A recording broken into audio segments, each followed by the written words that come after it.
Hello everyone and welcome back to the Fusion Industry Association.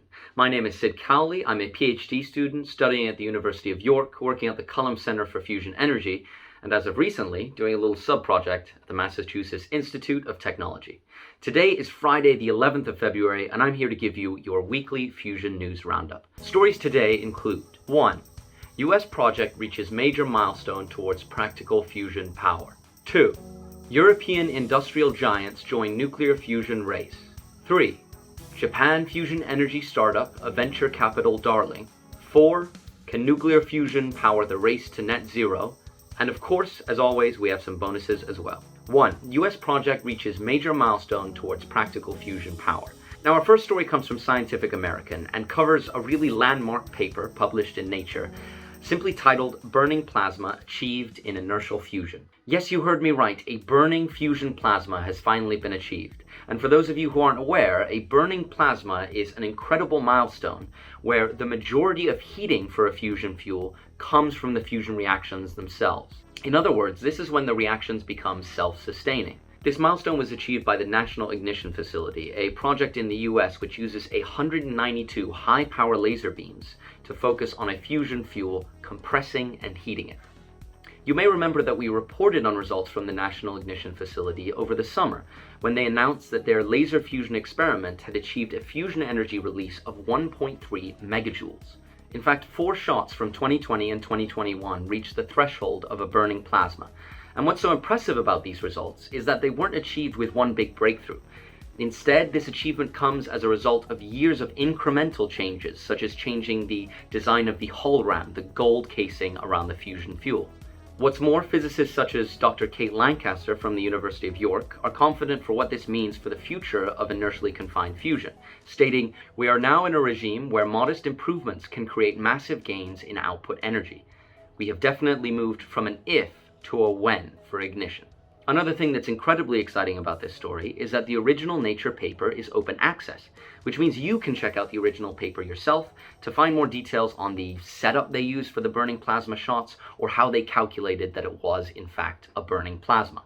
2. European industrial giants join nuclear fusion race. Our next story from the Financial Times covers the German company Marvel Fusion and the industrial partners they're working with to try and achieve sustained economical nuclear fusion.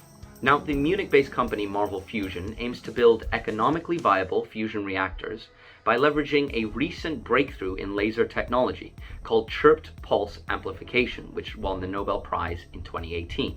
Because of the novelty of the technology, Marvel is still sort of at the experimental validation and the modeling stage. But despite this, the article highlights that Marvel has recently signed partnerships with the German energy giant Siemens, the French multinational Thales, and the private German mechanical engineering firm Trumpf.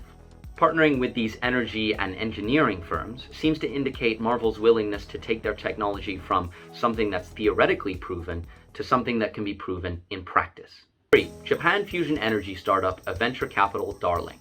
Our third story comes from Asia Times, but has been featured in quite a few outlets, including Tech Times, Tech Crunch, and Interesting Engineering. The story covers the announcement that last week, the company Kyoto Fusioneering received around 1.3 billion yen, which amounts to about 11.7 million US dollars, in an oversubscribed second round of venture capital funding. According to their website, Kyoto Fusioneering's mission is to provide the highest quality engineering solutions to the world's fusion research institutes and private developers to contribute to the realization of fusion energy. Kyoto Fusioneering has already established itself as a key player when it comes to providing engineering solutions for fusion energy. Since last year, it was awarded contracts from the UK Atomic Energy Authority for tritium engineering and for providing microwave heating sources for the mast upgrade tokamak.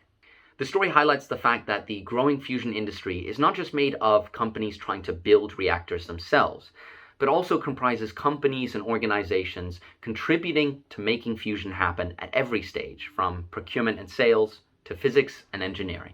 4. Can nuclear fusion power the race to net zero? Our final story today asks one of the most important questions in our field right now. Can nuclear fusion power the race to net zero? This is a question myself and my colleagues are constantly debating, and many people have different views on the subject. This article attempts to answer that question by recapping what fusion's progress so far is, and then discussing its likely trajectory for the future. These ambitious timelines for fusion projects have emerged in part due to new cutting-edge technologies such as high-temperature superconductors, but also in part due to the growing private investment in nuclear fusion.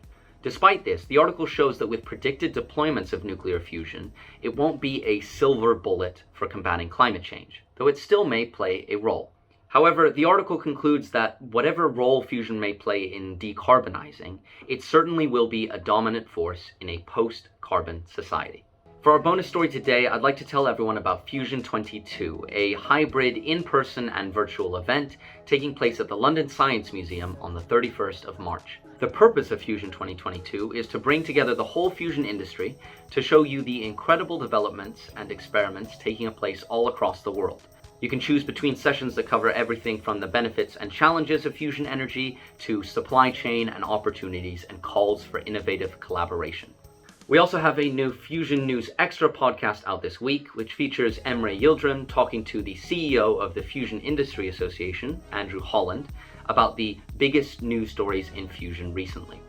Alright, well, to finish off today, I have a very exciting piece of bonus news, and it's a bit of a surprising one since it came out right when we were recording the video, and we wouldn't really talk about it until next episode, but this piece of news is so big and so exciting, we thought we'd at least give it a mention in this episode. And the news covers results from the Joint European Torus' last campaign, where they used deuterium and tritium in their tokamak, and they announced a record-breaking, a record-smashing fusion energy output in any tokamak so far. It's around 59 megajoules, which they created over 5 seconds of shot time. This beat their last record, which was achieved in their previous deuterium-tritium campaign. We'll of course go into a deeper dive about this story next week, but we just thought you should know, and it's an incredibly exciting time for fusion news this week. Right, well that's all for Fusion News this week. I really hope you enjoyed, and if you did, please feel free to leave a like or subscribe to our YouTube channel for more. As always, the links are in the description, and thank you very much for watching.